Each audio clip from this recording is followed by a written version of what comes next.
नमस्कार जय जगन्नाथ आपण को मो चैनल को वेलकम। आज आम रेसिपी हूँ बनबसी स्टाइल पूरा देसी चिकेन रेसिपि पूरा गाँवली स्टाइल देसी स्टाइल तो लेट ना करके चलते स्टार्ट करवा भिडियो ता पूर्व आपण मैंने जब आम चैनल को सब्सक्राइब करना जल्दी कर दिंतु।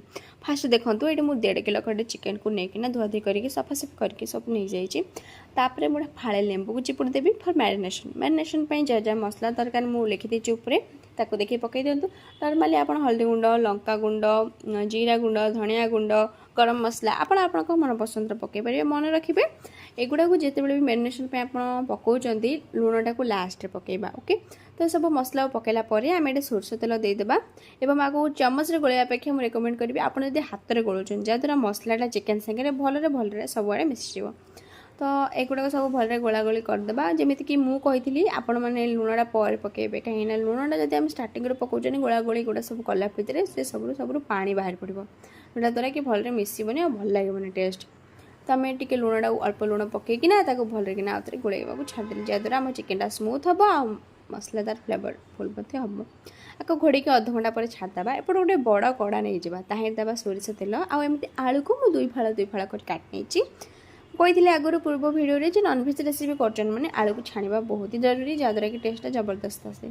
आलू को एमती उल्टे भलरेकिना छाणीदेवा छाणला गोटे ताटे काढ़ी नहीं आउ जो गरम मसला दरकार सब मुझे लिखिदी मेंशन करदे आप पढ़ी पारे ताको पकईकिना ये रसुण टी छेचा दे मुझे भलरे कसला देखो मुझे अध किलो खंडे पियाज पकई अधा कि काटिकी आउ कि पेस्ट भी बनई पियाज पकईना टे लुण पकईबा जहाँ पियाजटा भलरे आम सीझा और टेस्ट लगे मसला भी लगे लुण पकईवा द्वारा। आउ देख पियाज जो पेस्ट बनई कि अदा पेस्ट तापर देटे गोटा कंचा लंका आउ रसुण कौन हम ना आपड़ यहाँ को देखूँ यहाँ आम रसुण पकाना यहाँ आम पकाऊँ जो तरकारी हम आप रसुण टाक खाइबे बहुत ही बढ़िया लगे पूरा फ्लेवरफुल थी तरकार सब फ्लेवर यही रसुण भितर थी।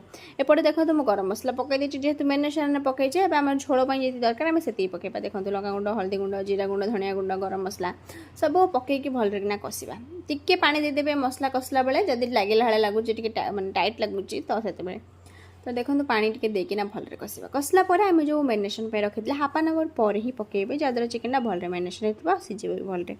तो सेगुड़ा पकईकिना मसला भलरे गोला गोली करदेबा। एबे आम कौन करबा एमती ही छाड़देबा 2-3 मिनट पर्यंत एमती ही हाई फ्लेम रे हाई मीडियम फ्लेम रे छाड़देबा 10 ରୁ 15 मिनट एमती कषा भलरे किना। तो कसला देखो तेल पूरा प्राय बाहरी पड़ानी तले मसला कषि गलानी। ओके एबे कौन करबा आम चिकेन को कषा। तो चिकेन को कषापी भी आम एवं गोटे कम करवा आम गोटे घोड़े देवा।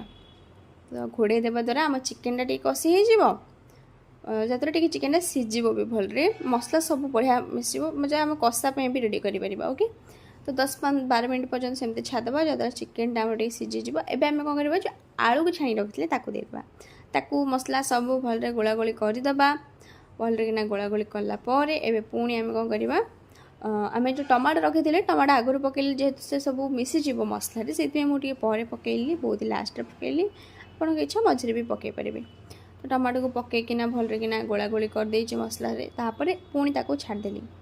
तो 10-12 मिनट पूरी छाड़ा द्वारा देखिए आम आलू चिकेन सब सीझे मसला भी बन देखो पूरा तेल बाहर पकड़ बहुत ही बढ़िया देखा कषा जो मानू पसंद से मैंने यू काढ़ी नहीं पारे खाईपारे बहुत ही टेस्ट लगे जबरदस्त लगे। तो यहाँ गोटे बेटर कषा होगला तापर एवं कौन कर पूरा गरम गरम पानी देदेबा चिकेन रे देखा मसला सब भलरे गोले गोले ही पानी देवे डायरेक्ट गोटे थर पानी देवेनि अल्प अल्प पानी देकी गोले गोले दिंतु भल लगे।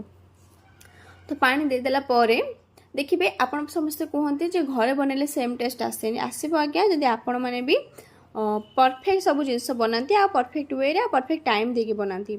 ओके तो एबे आम तरकारी पानी देला से फुटी जाइए मुझे बेसी पानी रखीनी। तो कसूरी मेथी सांगे टे धनिया पत्र को पकईकिना भलरे गोला गोली करदेली। तो तरकारी रेडी हो गलानी दबी फ्लेम को ऑफ करदेबा। तो देखिए आम सब जिनस गुड़ा के सीझी। तो देखो आलू सीझी जाइए चिकेन भी बहुत बढ़िया सीझी बहुत ही टेस्ट लगे आउ देसी स्टाइल एमती चिकेन हो गले तो आउ कि जना ही पड़ेनि आइटम। तो आपण मैंने वे बनातु जहाँ जो चिकेन पसंद शेयर करूँ। रहुछि नमस्कार जय जगन्नाथ।